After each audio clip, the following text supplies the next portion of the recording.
You are listening to Belly Birth Beyond with Pelvic Floor Mama. I'm your host, Becca Boving, pelvic rehab certified coach and mom of two. Welcome to the safe space where no topics of motherhood are off limits and judgment is left at the door. Too many mamas are dismissed when they've got valid concerns. If you're sick of hearing that's normal when it feels otherwise, keep listening. Welcome back to Belly Birth Beyond with Pelvic Floor Mama. I am so excited about our guest today.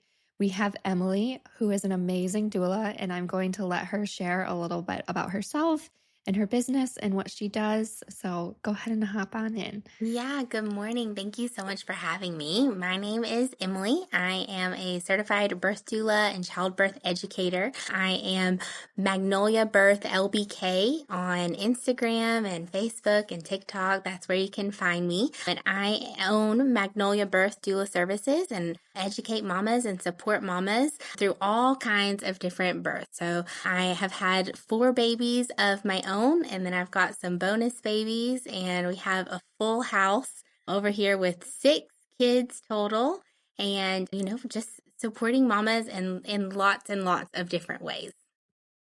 Yes, it is so exciting. And you just had your baby's coming up on what, 6 months old? I'm Yeah, way off. turned 7 months. Oh my gosh. Uh-huh. I know, my sweet baby. Yes, I just had him in January, and had by far my most favorite birth. It was everything I could have dreamed of. That is amazing. So if you listened to the first episode, you heard about my birth with my son, my first one, which was a little traumatic, and I was able to have a very redemptive VBAC, and I contribute a huge part of my VBAC during the labor process to the doula we hired. And so often moms are like, I'm not sure like what a doula is or when I need one or like what is the point?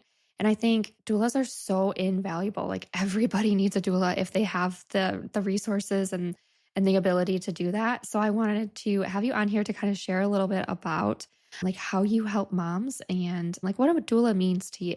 Yeah. Thank you so much. I didn't hire a doula until my 3rd baby, and that was really the first time that I even experienced and realized how birth could look, how wonderful it could be. It's not just the moment baby is born, but really like your labor, you can feel supported and loved and confident through that piece as well. And so that's kind of when I got started, was after I hired a doula for my own birth. And really, I think there's a lot of misconceptions about doulas. A lot of people still don't know what doulas are, or if they have kind of heard of it, they don't really know what we do. Like, what does that actually look like? What do we actually do to support moms? I just met with a potential new client yesterday, and I said, so do you know much about doulas? And she said, well, I know you show up and you help.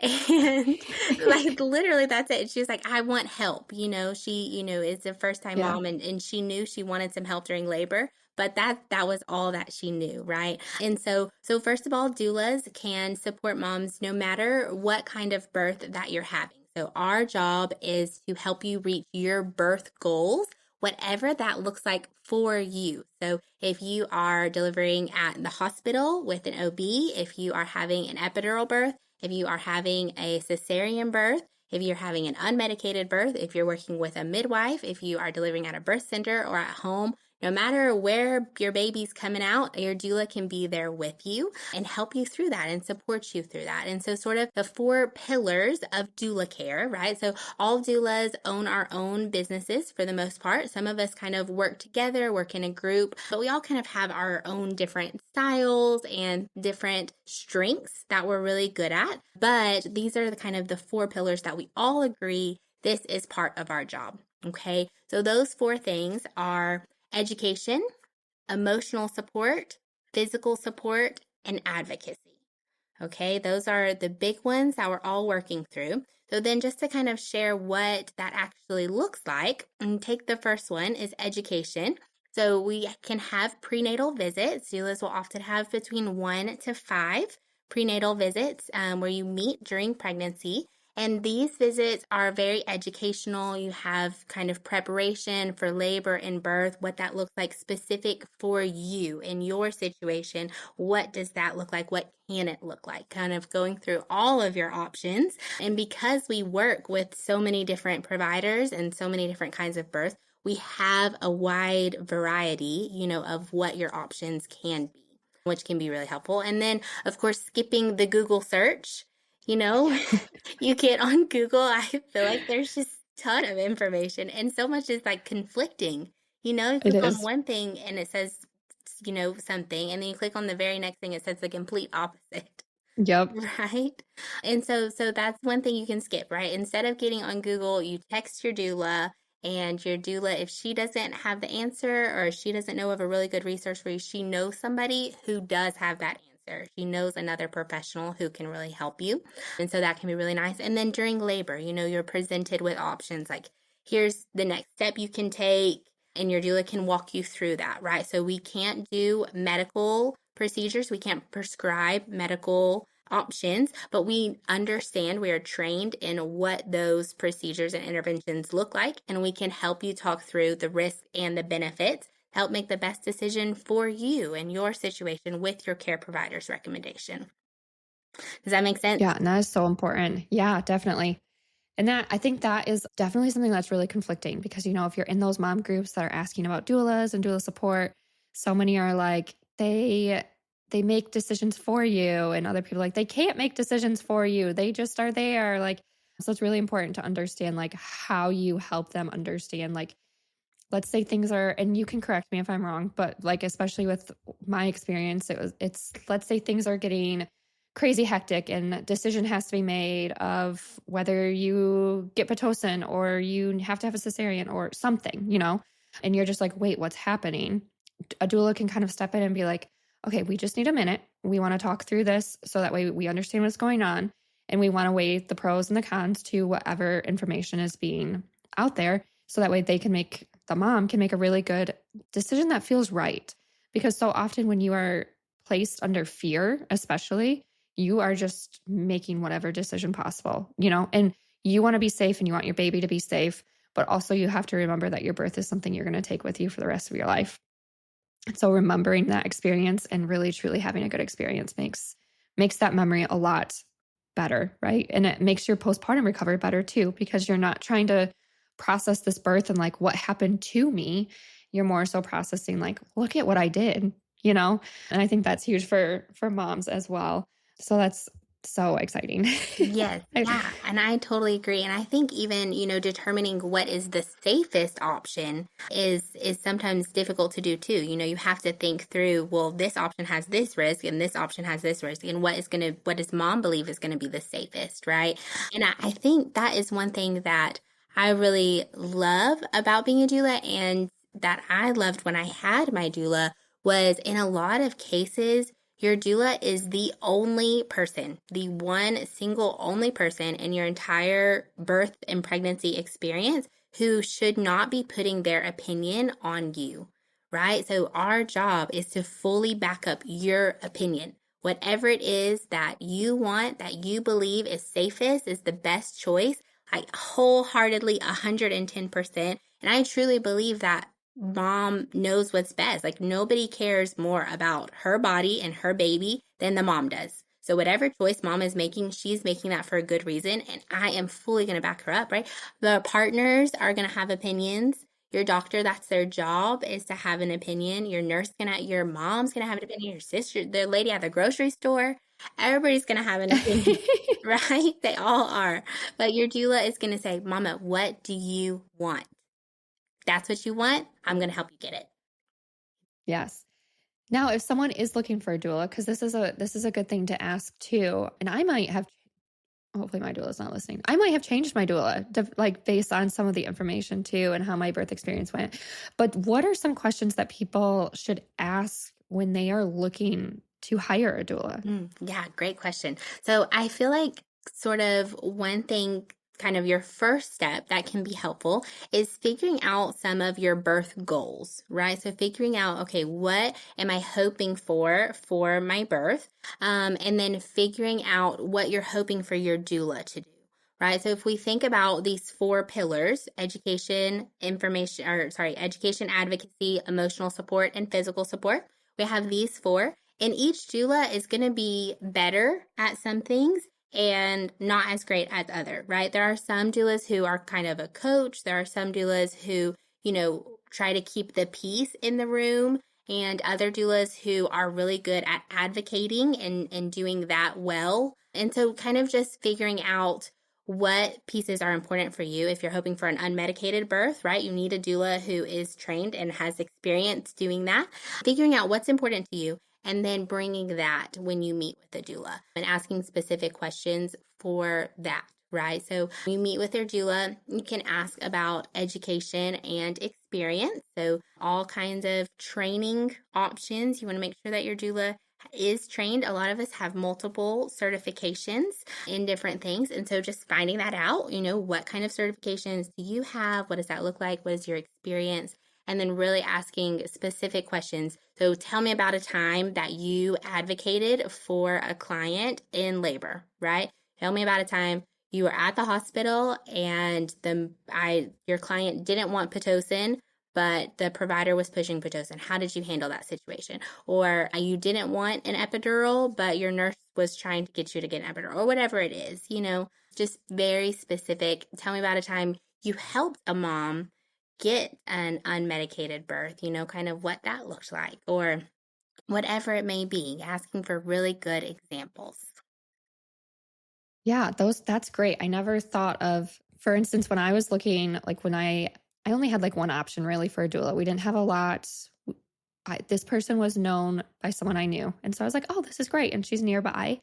And the only thing I knew was I want to have a VBAC. I didn't know if I wanted it medicated, unmedicated. Like I knew nothing. I was like, I just want to give birth vaginally. Like that's it. And so that's just kind of where we took off. And I mean, I did that and it was great, but it's just every experience is so different too. But you were just speaking of certifications, and I know you have your Body Ready method certification, right? That's how it's discussed. You want to share about what that is and how that helps moms? Because I think that is so important as well. Yes, definitely. So, Body Ready Method, I am a huge fan. Love, love, love that organization. And really, what that is looking at is kind of the biomechanics and the physiology of birth, right? So, your pelvis is made up of three separate bones. And a lot of people don't realize that. A lot of people just kind of think of your pelvis as one solid structure, but it's not. There's three separate bones there that are actually designed to be able to move and open and create space in different ways to allow your baby to come out. And so I think that is a really cool piece. But sometimes, we kind of do the same movements all day, every day. And so sometimes our body kind of will compensate and it'll kind of get tight in one area or, kind of a little looser on one side. And then that pelvis has a harder time opening as much as it needs to or wants to through labor. And so what is really cool about Body Ready Method is able to prepare during pregnancy to make sure that we have access and mobility through the pelvis and through the body to prepare for labor, right? Some physical birth prep.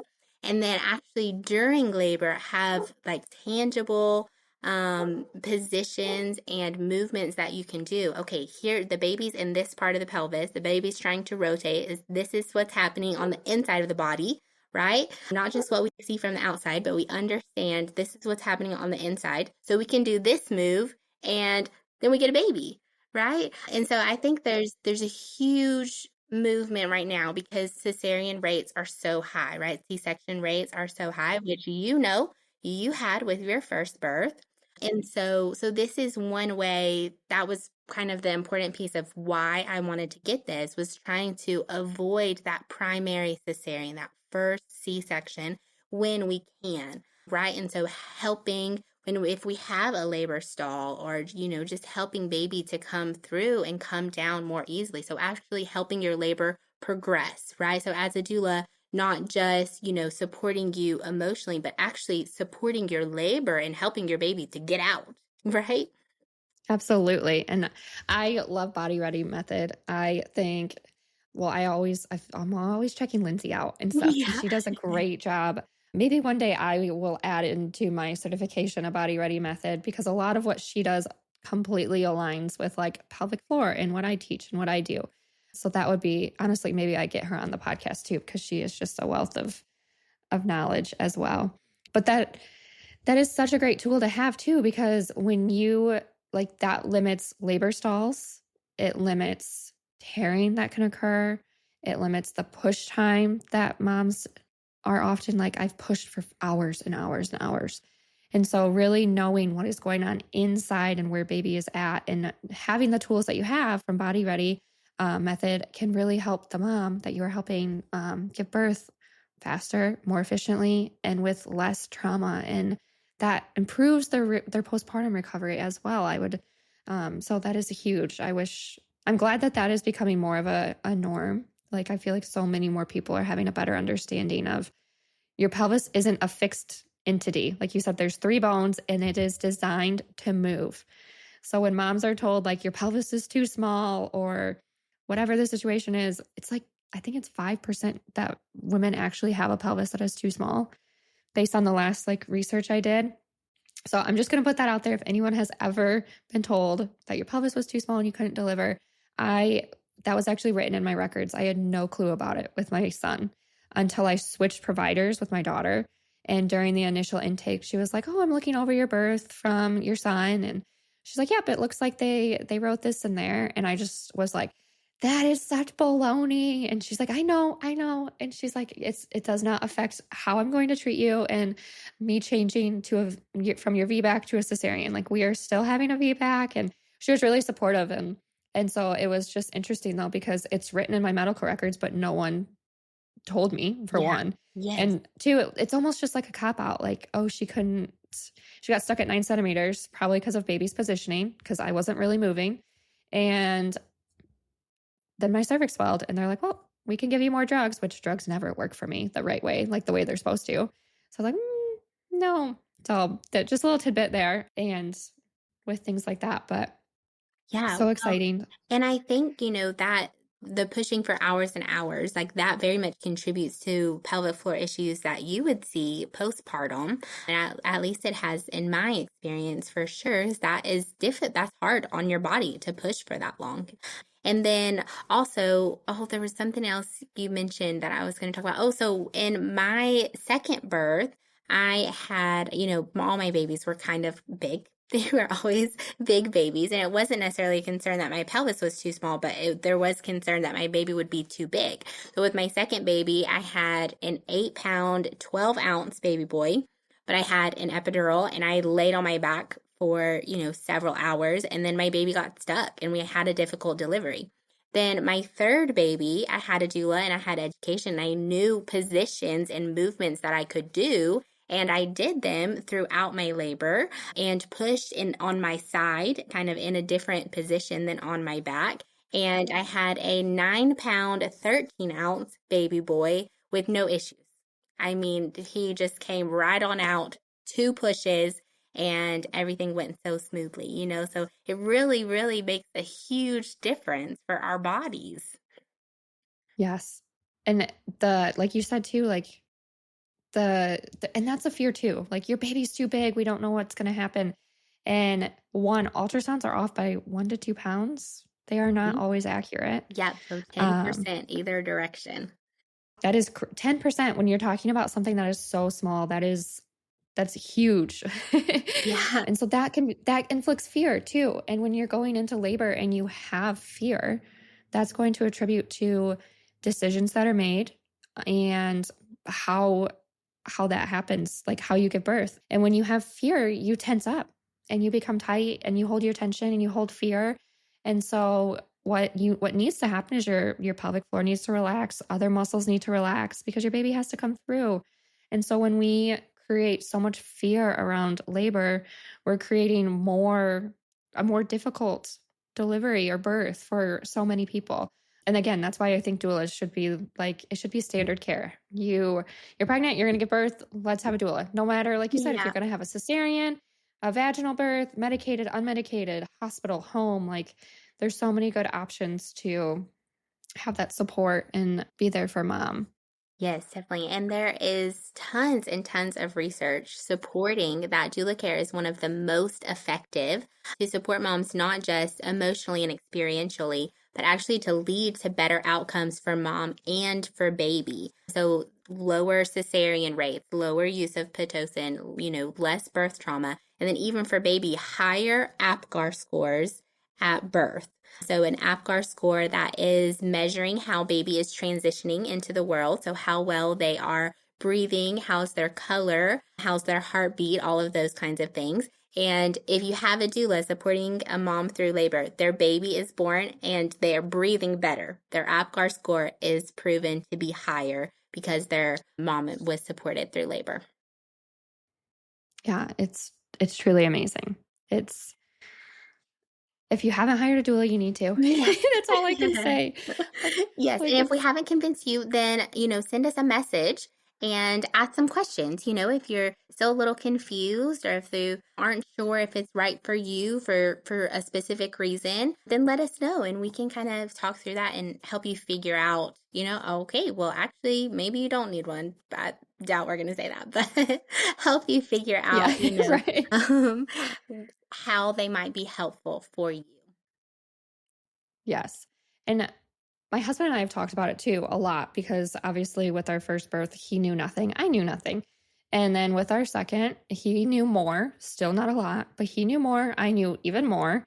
But it was so he always supported getting a doula with the second. We never talked about it with the first.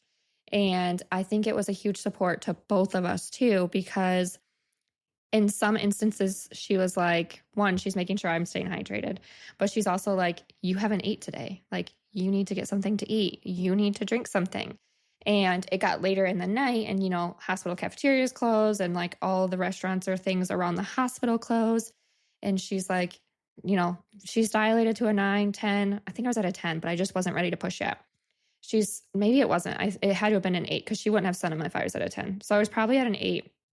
And she was like, she's not at 2 a 10 yet. She's not pushing.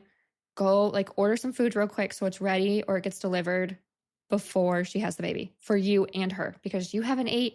She has an 8. Like you're gonna be so hungry once the baby's here and you guys can relax and like breathe because it's like you did it. You're gonna be so hungry, and so that was really helpful because he did. He just ordered like DoorDash or something to the hospital. I don't know, but he was terrified of doing that because when we went to our room in the hospital, I was like, just go grab our stuff because we didn't, you don't want to bring everything in when you're just getting checked and like stuff like that. And so when we got our official room, I was like, go grab our stuff, bring it in so we don't have to do it later. Nothing's going on. I'm getting asked a million questions for intake. Like, you're not missing anything. I don't think he was gone 5 minutes. I truly don't think he was gone 5 minutes. And I was sitting on a ball doing the intake, going through my contractions. And all of a sudden I was like, oh, and I like stood up and I kind of looked at my doula, like she would know what I just felt happened to me.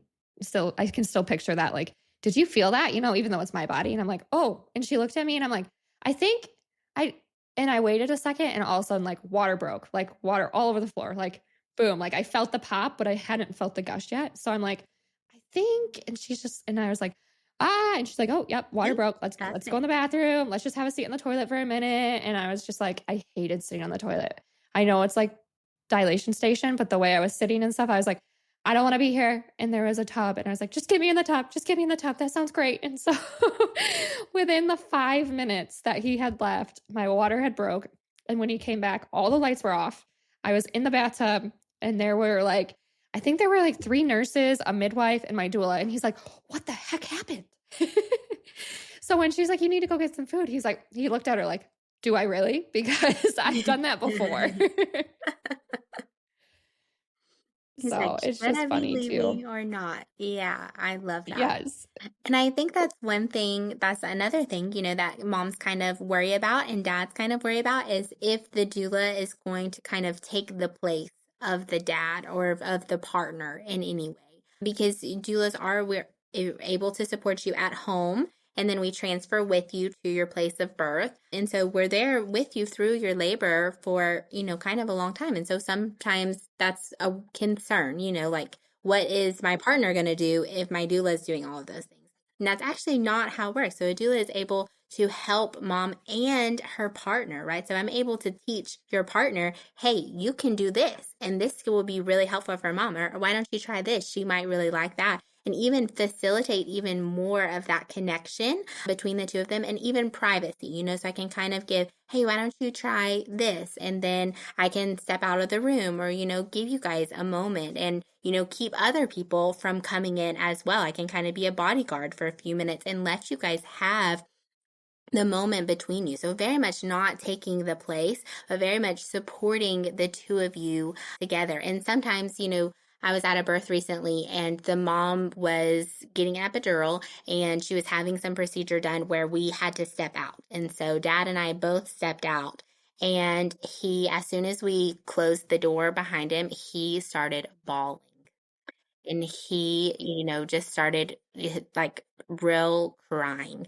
And he said, he was just terrified. He was scared of what was happening in that room. But he had been at prenatal visits with me, and we had, gotten to know each other. And so I was able to create a space for him to release that as well, and him to let it out and kind of process what he was going through, and seeing his wife that he loved in pain, and getting to meet his baby that day, and, how that was going to go, and all, just all the things coming out. And I was there and was able to give him the space for that, and then talk through it. And he was able to go back in and be the support that mom needed. So what he really wanted was to sit in the corner and kind of back up, right? But then we were able to talk through it, and he was able to get back in it with her and be there right by her side through the rest of her labor until they met their baby. Yeah. And that is so important to know too, because I think that was part of my husband's hesitation, minimally. Like I can't remember the full discussions we had, but he didn't know. And he's just like, how can they, like, I mean, if that's what you want and that's supportive, like it's your body, that's happening to you essentially. But it was amazing because initially, like through contractions, she was the one who was trying to, help and do things. But within like the first couple contractions that I had, because they were like every couple minutes, she would be like, okay, you try, and this is what you're going to do. And so we were actually like walking outside the hospital, like 2 miles. I don't know. I don't even know.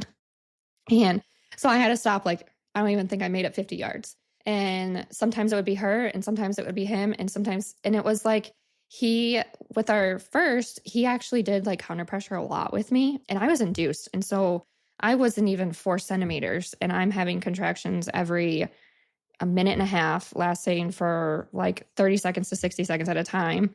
And he's like trying to do counter pressure, which does feel amazing, but it is happening so often. And it's just him and I, and it's also COVID. So we couldn't have anybody anyway. And I can feel his hands like physically shaking, like it's just so much fatigue. So to have like an added set of hands and more wealth of knowledge, I think that really helped not just me, because I forget, the birth was traumatic to me, but it was also traumatic to him because he had to watch me go through that. And that's something that I forget all the time. And I don't know if other moms feel the same way with their significant others or things like that, but I always feel like it's our baby, but it's like something that happened to me and this was me. But it's not. Like, he was there, he was supporting, he went through all of that too. And there's a heavy weight that's put on dads in the room too. And so many of them are like, I don't know what to do, I don't know how to support you. Sometimes they do stand back. I've heard moms that are like, oh, they were like standoffish during labor, and others who are like, they were in it for a long time, but they weren't able to process like how they felt and how they could like continue to support the mom. So I just think that moment that you had with him is truly amazing. And it really tells to the connection that you can have not only with mom, but with the significant other, and how you can just be an added piece and just to helping to support, right? Especially new parents who have no idea what's going on or what to do, and just having someone else there that can guide you and help support you in that setting. Yeah, exactly. I mean, I completely agree with all that. And the counter pressure is a hard work, and sometimes it is nice to have the doula do the counter pressure, and then the dad or the partner can be by mom's face. Like they can hold on, and lean onto them and have them talking to each other. And then I'm taking care of kind of the less fun jobs around the room, and they just have that moment. Whereas, if I wasn't there, the nurses aren't able to do all these jobs, right? The nurses are very busy. They have very important jobs that they have to do. They can't do all these other things. And so then that leaves it either not being done, which is not great, or a dad and partner having to do it. And so it facilitates the whole family unit, and really, trying to support the whole thing together, because that's what's best for mom. Mom is going to go home and she wants to have this memory and this connection and be set up really well all together. Yeah, definitely. And especially like you said, that connection, I feel like that makes a big difference with postpartum recovery, and it makes a smoother transition too into whether it's your first baby or your fourth baby, you're still doing something new because now you have other children to keep up with and take care of at the same time. So everybody's learning their new tasks, their new jobs, and And it's an everybody's adjustment. sleep deprived. Everybody's a little bit Yes. grumpy, but if Yes. you have like this really beautiful recent memory, like, oh man, you did all of this for me through labor, like, okay, well, I'm going to be a little softer, you Yeah. know? That is so true. Oh, so true. So that is amazing. And now I know you have additional resources too. Like you work with moms with like planning like birth plans. Do I remember too you do some virtual support as well, or Yes, yes. do you want to So share about some of the things that you offer? absolutely. So I offer virtual birth planning or preparation sessions where we can go through and figure out, what your labor might look like, what your options can be, kind of preparing for that. And this is not like a step by step what your birth is going to look like, but this is figuring out what your birth goals are and then figuring out how to reach those goals. So I offer that. I also offer virtual doula support. So sometimes, if you are not super happy with your doula options in your area, or if you don't have doula options in your area, then a virtual doula is a great option. And so that's something that I can help with as well. And basically FaceTime. Right. So most babies come at night. If you're laboring through the night or through the day, whatever it is, I am staying up with you and on FaceTime calls and text messages and phone calls with you through all of that, right? So okay, this just happened, this came up, what suggestions do you have? And then I can say, hey, dad, try this, and kind of working together that way, which can be a really great option for parents and sometimes a more affordable option, which is great too. And then also, we talked a little bit about the physical birth prep. I offer that as well. So that's a service we can do virtually and figuring out for your specific body what kind of physical birth prep could be helpful, which Becca is a great expert in that as well. So That's amazing to offer that too, because so often moms are like, I don't really know what to do to prepare for birth, or like I'm taking my tea and maybe I'm eating dates or, doing something like that. But how do I actually like get prepared? Like, what can I do for my body? And I think it's so important. And I think personally, I think this is so important too, because especially if you're like, I'm like 40 weeks or I'm coming up on my due date and nothing's happening, what can I do? And baby's going to come when baby's going to come.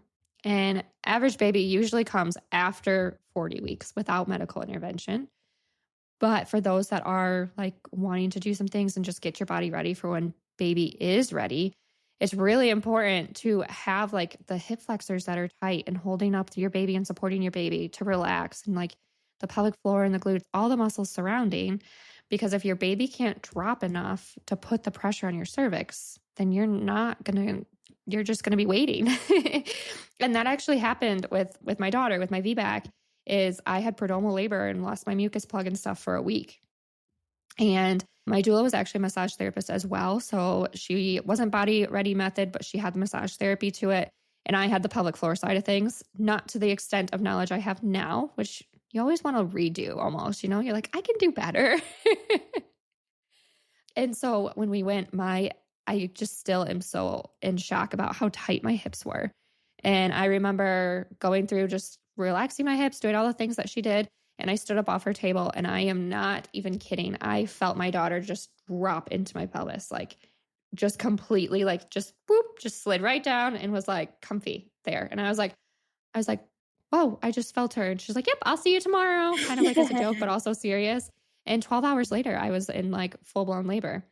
So I think that is a huge key because people are like, oh, I'm doing Kegels, Kegels, Kegels. And it's like, actually, let's just leave the Kegels at the door and let's really work on like not even just physical prep, but like mental prep. Like, let's get you mentally prepared because, especially by that time, if you have a date in mind and you go past that date, you are going crazy if you are not mentally prepared to go past that date. Yeah, very much And so. that can be frustrating.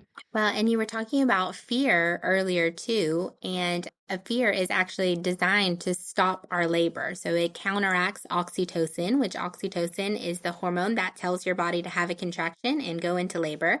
And fear will turn off the oxytocin. And it's designed that way on purpose, right? Because, hundreds and thousands of years ago, like if we were living in a tiki hut, and we're like getting ready for labor, but a tiger comes in, then we're going to get scared. And that's a really bad time to Yeah. have a baby. Like, we should not be trying to fight a Yep. tiger and laboring at the same time, right?